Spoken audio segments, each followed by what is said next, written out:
All right, another major story we're following this morning. There are significant developments in Ukraine's efforts to hit back against Russian aggression. Ukraine launched a massive drone attack deep inside Russian territory. The New York Times calls it a coordinated operation that targeted sites from eastern Siberia to Russia's western border.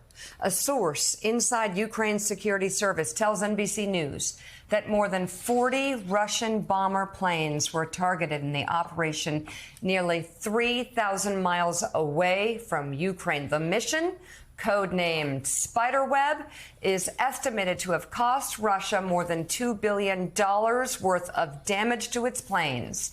The attack was planned over the past year and a half and involved a meticulous method of first smuggling the drones into Russia and then disguising them so they could be activated remotely.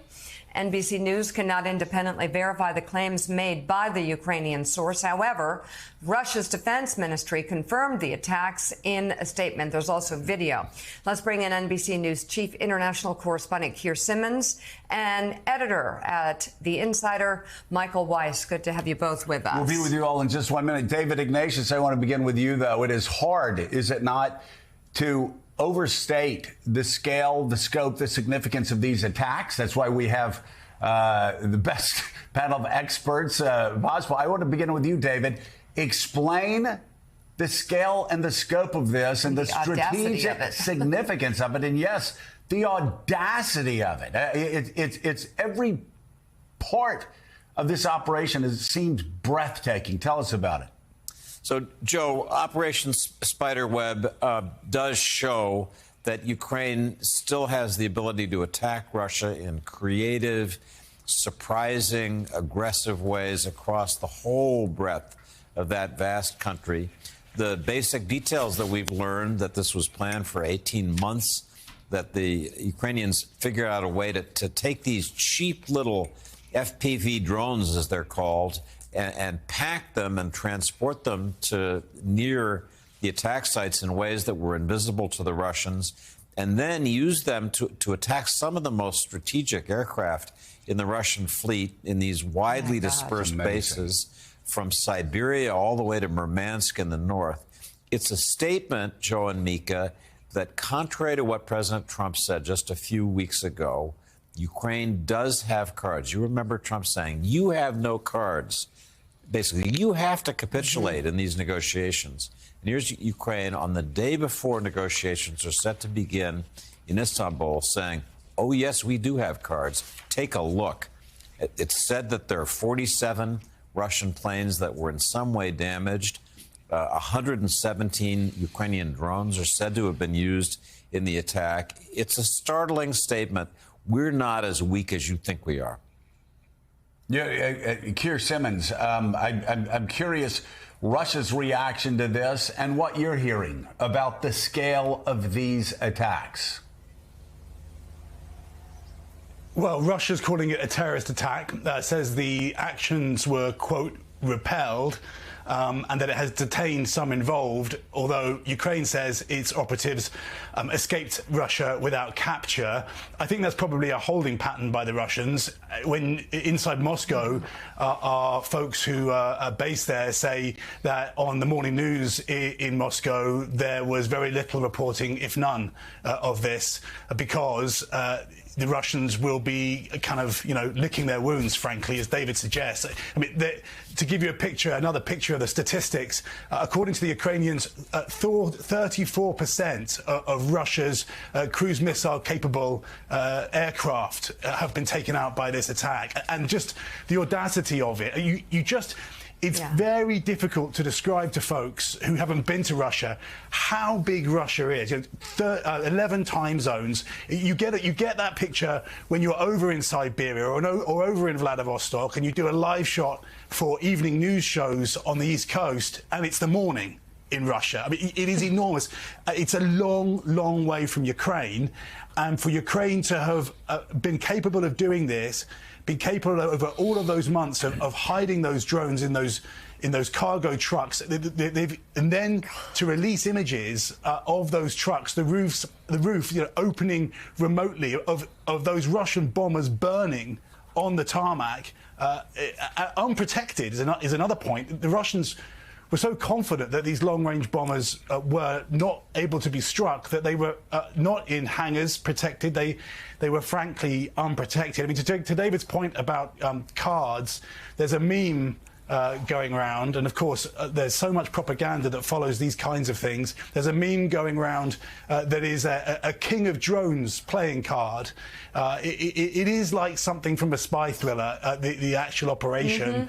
It really is. Of course, there now will be questions about how President Putin will respond. We haven't heard from him yet. He has his delegation in Istanbul right now, in Turkey, negotiating with the Ukrainians.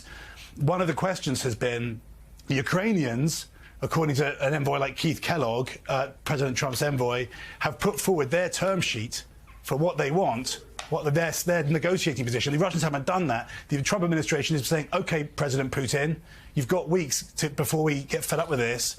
Give us your term sheet.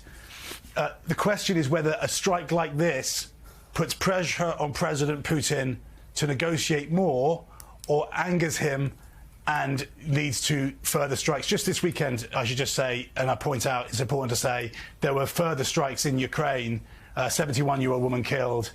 So despite the talk by the Trump administration of a ceasefire, frankly, there is no sign on the ground, in real terms, of a ceasefire on either side. And it certainly doesn't escape notice of most observers here that Vladimir Putin often targets civilians in a terror campaign, kills elderly people in apartment complexes, children on playgrounds. The Ukrainians, of course, attacking military sites over this weekend. Michael Weiss, let me bring you in here. The asymmetry of all of this is also breathtaking. We've talked about the scale and the scope of it, the strategic importance, but Michael, let's talk about the asymmetry of it. Is Michael here? Can we get Michael up? Thank you.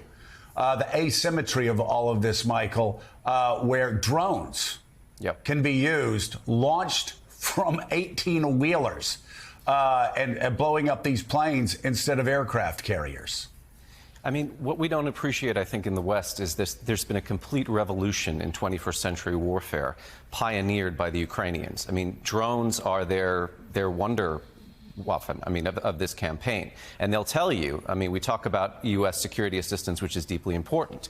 They need three things. They need air defense systems, which can shoot down ballistic missiles, rocket artillery, such as ATACMS and GIMLRS for their HIMARS, howitzer ammunition. But they will also emphasize, look, now this war is much different from what it was in 2022. 40% of what Ukraine relies on for its defense capability is domestically sourced, including and especially these FPV drones, which now run on fiber optic cables. An entire fleet of pilots are trained to do nothing but fly these things. And you have to appreciate, Joe, this is a military intelligence operation planned 18 months, completely undetected by Russia, which is one of the most invigilated countries on the planet. The FSB, the successor to the KGB, they control the border. The Ukrainians managed to recruit assets inside Russia, smuggle these things into concealed compartments in shipping containers, then have lorries drive those shipping containers within striking distance of multiple, at least 4, possibly 5 different airfields. And they've possibly taken out now a third of Russia's strategic bombers. One of the things Ukraine will tell you is they run low on air defense systems. The Trump administration is apparently looking to find new Patriot missile batteries for them to put around major cities, population centers. You mentioned that the Russians are very fond of attacking civilians. This is a huge problem for them. So what they do is what's known as targeting the Archer rather than the arrows. These planes are the ones that shoot cruise missiles at Ukrainian women and children and destroy apartment blocks on a daily basis. So this is a massive, massive coup for Ukraine. And I just want to emphasize, If you go back now and rewatch that footage of Volodymyr Zelensky sitting in the Oval Office, having his 2 minutes of hate session by Donald Trump and J.D. Vance, who were telling him, you have no agency, without the United States, you're finished, you're done, you have no cards. In the back of the Ukrainian president's mind was, oh yeah, wait till you see what's up my sleeve next. Let's bring in right now former U.S. Ambassador to both Sweden and Poland, Mark Brzezinski. Mr. Ambassador, Mark, we want to get you in on this conversation because it's very interesting. I've made a couple of trips to Europe over the past 6 months, and we've talked about a lot of things about where the United States is going, but also where this war is going. And I was fascinated whenever the conversations turned to military. Suddenly, in whispered tones, people around the table that knew about this war and knew about weapons started talking about drone warfare. And they were saying it's going to be a type of drone warfare that is going to forever change battlefields. And at the time, of course, the Houthis were shooting drones at ships and we were talking about the asymmetry of that. But I was told 2-3 months ago, just wait and see what's being developed that's going to be used against the Russians. You obviously served on the front lines as an ambassador there in Poland. Talk about what happened over the weekend and how this may be the future of this war. And I'm speaking to you from Warsaw, Poland this morning, Joe and Mika. Thank you for having me. This is an important development in the sense that these are attacks well within Russia. And remember, during the Biden administration, there was a lot of pressure put on the Ukrainians to keep the battle within the battlefields of Ukraine. And now we're talking about airfields deep into Russia, which shows, one, the innovative capacity of the Ukrainians fighting for their lives is practically limitless in terms of what they pulled off, but also, two, that the battlefield is changing. And remember, when President Putin first became president, replacing Boris Yeltsin in 2000, the Chechen War with Russia was going on. And at first, the Chechen War was contained within the borders of Chechnya, Dagestan, and Ingushetia in the North Caucasus. And then the Chechens began to hit inside Russia, including in Moscow, but also in territories well within Russia. And Putin very quickly changed his tactics to scorched earth with regard to Chechnya. So we'll see what happens in terms of the retaliation from the Russian side today. You know, everyone wants these efforts towards peace to be successful, for there ultimately to be a fair peace, a ceasefire, and a rebuilding of Ukraine.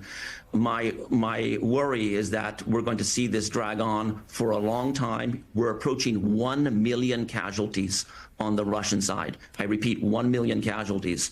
When the Soviets pulled out of Afghanistan in the 1980s, it was after 40,000 casualties. Today, we're talking 1 million casualties on the Russian side, and Putin shows no sign of wanting to truly address peace.